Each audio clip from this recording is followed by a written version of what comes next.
Hi. So, I'm Nicole. I post a lot. um, I'm going to do a quick Google Forms how-to. This is a weird angle, so while we're waiting for everybody, I'll just kind of do whatever. I look like a hobo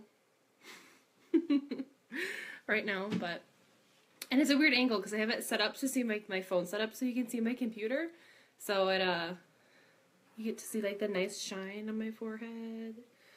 So yeah, I'll just hang out for a minute and wait for a couple of you. I know Annie really wants to see this, so we will wait for her. But other than that, if Annie gets on, I was going to show her some wine, but she's not here yet, so we'll wait. I had to keep my daughter home from school today, so I'm not actually drinking any wine tonight because I still have to go run my errands that I couldn't do. My husband was working late tonight, so it is what it is. But, ooh, someone's watching. Oh, hi, Anna. I can talk about wine now because someone's watching. But yeah, I was going to show Annie some, she was talking about wine with me on Messenger. So I was going to show her, I had this little mead, which is a honey wine. I was going to show her that. I think she'd like it. She says she only likes sweet wine, so I thought that would be good. That one's from the Virgin Islands. So let me see how far we are. Come on, click. Okay, so we'll wait about one more minute and then I'll get started. So, yeah, it's so tiny too. It's like a little shot. It's really good. I don't know what's up in the Sioux anymore. But sometimes, like, if you have a wine shop that sells, like, craft beer and Michigan wine, you'll find Michigan mead, M-E-A-D, and all meads are made from honey. So they're usually really sweet, and especially if they're flavored, like if you have a cherry-flavored mead, it's really, really good. Let's see. Alright, Annie is going to be late, and she's going to have to miss the mead talk, so. But she's busy. She's updating all of us on our premier team status, so we'll let her work. I won't make fun of her too much tonight. She's been working really hard. So, okay, I'm going to flip you guys around so you can see my computer. I'm trying not to knock over my phone while I do. There we go. So, we'll go ahead and get started. My phone's not quite, I have a widescreen computer. So, let me know as we go if you have any questions. It's pretty straightforward and pretty simple, but I know not everyone's quite as tech savvy as I am. So, I can actually, let me zoom in a little bit here. Not that you need to read my emails, but just to help. Alright, so I'm going to do on a computer first, and then I have my iPad with me too to show, it's a little bit different on an iPad or a tablet. So that way you can all kind of get the best of both worlds. So to do a Google form, you do need to have a Gmail account, which I think most people I know have Gmail. Not everybody does, but if you want an email address just for your Posh business, it might be a good idea. That way you can set up a Gmail for that. Then you can have all your forms and all your Posh things right on there. You can also save, if you have like a whole bunch of graphics and stuff for Posh, the Drive, which is what, Google Drive, which is the component of Gmail that you use to make forms, you can also store pictures. So, alright. So anyways, to start a Google form, you log into your Gmail, which I don't think anyone needs to see. I think you can all sign into a email program. And then right up here, I don't know if you can see my little mouse or not, there's a little box with squares, a box right up here. So you go ahead and click that, and you get this little pop-up. Again, I've zoomed in, so everything should be nice and big. and you're going to click Drive. Okay, and I'm just going to kind of be moving my phone back and forth so you can see my, all right. So then you get this, and these are just some that I've already made right here, which I'll kind of show you what I've done too, so you can see. And then you click New. So again, pretty straightforward. You click New, go to More. This is where it's kind of hard to find. So you get the little drop-down box, go to More, click Google Forms. Okay. And it opens up in a new, if you have tabs, it'll open up in a new tab. So then you come to here. And again, pretty straightforward. And you can title your form here. So we'll just put Sample Google Form. All right, and that's what your people will see. But up here, I don't know how, move you over a little bit. It says Untitled Form. This is the part your people will see, or whomever's filling out the form. But in your Drive, when you're seeing all your forms, it'll just say Untitled Form. So you want to make sure that you change this so that you know which form is which if you have more than one. And if you click it, it'll automatically apply this title, but you can change it or keep it or do whatever you want. So, okay, so back to here. So this is the title of the form. You can do a little description or a little intro for people. So I'm just going to type tutorial there. And then you go and you start your questions. And what I usually use this for is for sample requests. So I start with name. Now, here's what I've noticed. You need to be really specific. I kind of, like on my first form, I kind of just put name, and I was only getting first names. And to mail something out, you kind of need a first and a last name. So I was typing full name. And that way, they write their first and last name. You can do 2 lines if you want, and do, first name, and then second line, last name. But anyway, so it will automatically change. I don't know if you noticed, it was a multiple choice option. Google is smart. It will automatically change things, but you can fix it. So this will automatically change to short answer right here. Right up here, this little bar, that's where you can change to multiple choice, a paragraph, or whatever. So we'll go to there. Now, so that's all you need for your first question, or whatever your first question may be.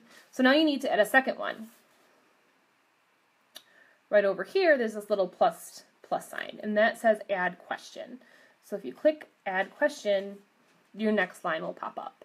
I usually do address next, and I'm super specific. I do address, street, or let's see, we'll just do address, city, state, and zip code. On my last form, I had someone who did not put their city, state, or zip code. Luckily, I already had their information, so I was able to look that up. But part of the purpose of these forms is so you don't have to keep, it's a little easier to get the information you need from people without having to send 1,000,001 messages. So, and again, this automatically changed to long answer. So I'm going to go back and pull up one of my other forms so that you can see some of the other options. So I don't have to just go step by step with all of you, because again, it's pretty straightforward. So this is one that I use for my sample requests. And so you can see what I ask for: full name, address, email, phone number, how people want to be contacted. And I'll post a link to my form too. I ask if you've tried Posh before. I feel like that's a really important question. This is for my next samples that I'm going to give away. And these little circles, these are all multiple choice. The circle means you can only pick one option. I'm in edit mode, so I can't click. You can only pick one option. So circles mean one option. If you scroll down right here, I've asked everyone what they're interested in, like learning about Posh, hosting a party. Those are check boxes. The square check boxes are so that the person filling out can select more than one option. The other thing I wanted to show you, so let's see here. Are you a member of my Facebook group? So say I just wanted to put, yeah, you've got all of your stuff filled out, you want to take out a question. You just click the question right here. Yes, I do too, Anna. I save everything on my Google Documents.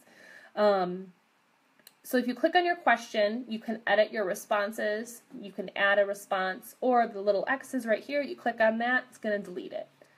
The other thing you might want to do is if you want to make the question a required question. So they have to fill it out. They cannot submit the form unless they've filled out the question, and that's right here. If it's purple, it means it's on. It's a required question. You unclick it, it's not required. And if you look, I don't know how well you can see it, but right here I have a little red star. That's how you know it's a required question, just like any other form you would fill out online. And yes, Annie, you missed the beginning. You missed the honey wine. I didn't talk about wine because no one was here. Alright. So anyways, so that's how you can take away, you can add, make it required. So, let me go back again. Alright, so again, here we're back at the beginning where you look at all your stuff. Say you've sent out your link to a couple people. Oh, Annie's sick. I'm sorry, Annie. I put my husband on baby duty. So everybody's filled out your form. You want to see who's responded. Click on the form you want to see. And then right up here, it will say response. And you will only see response if you're in edit mode. If you just say you save the link to your form, I'll show you how to get that link. If you only, just the link that you would send, you know, Joe Schmo and Mrs. Joe Schmo, you're not going to see responses. So you click responses and this will come up. And there's two views. You can view it as a summary. Yes, Annie, you do need a Gmail account. If you were here to see the beginning, you'd already know that. I did try to make one signed out of my Gmail account. It would not let me. So you have to have a Gmail. So anyways, so looking at responses, if you look at summary up here, it will show you everyone that's filled it out. I just went through and I stopped on my last one, luckily, so I could show you. One, I know she won't care if I show you. And two, usually after I have all their information, I add it to my virtual office and my contacts. So, and I make little notes and stuff in there. But anyways, so it'll have, like, you know, you have 3 people, they're all going to be listed. And then you'll go down here. And you can, like, pull people, so you can, like, see the percentages of how they, you know, if you want to keep track of how popular a beach blanket sample is or something like that, you can do that. But I usually just go to individual, and I click that, and then you can just see how that single person filled out the survey, which is nice. So, alright. I think that's really about it for the computer version. I'll go back. Deleting is pretty easy. Yes, if I remember. Yeah, you just click the 3 little dots here and then remove. And it's up to you however you want to organize this. You can create folders like you would in your My Documents on your computer and put all of your forms in there. Like I said, once you have a Gmail account, you also get the My Drive, which, so you can store Word documents, Excel documents, pictures. So if you have a whole bunch of Posh graphics, you can store them on the drive, and they're not taking up space on your computer. So all kinds of different ways to do that kind of stuff. So I'm going to pull up my iPad here really quick. Just going to minimize this. That's my daughter. Yes, I know she's super cute. It's a little old. That was almost 2 years ago Alright, so let's see if I can pull this up here. I'm afraid it's going to tip back. Yes, I'm going to use a wine bottle to hold it up. Okay. I have a whole bunch of stuff on my table. I just don't want my computer screen flips back, so I don't want to. Alright, so there is a Drive app, but for some reason I couldn't create a new form from the Drive, but I do recommend downloading that because you can access your forms. And it will automatically update as long as you're logged in. It will open in Chrome too if you click on it. So.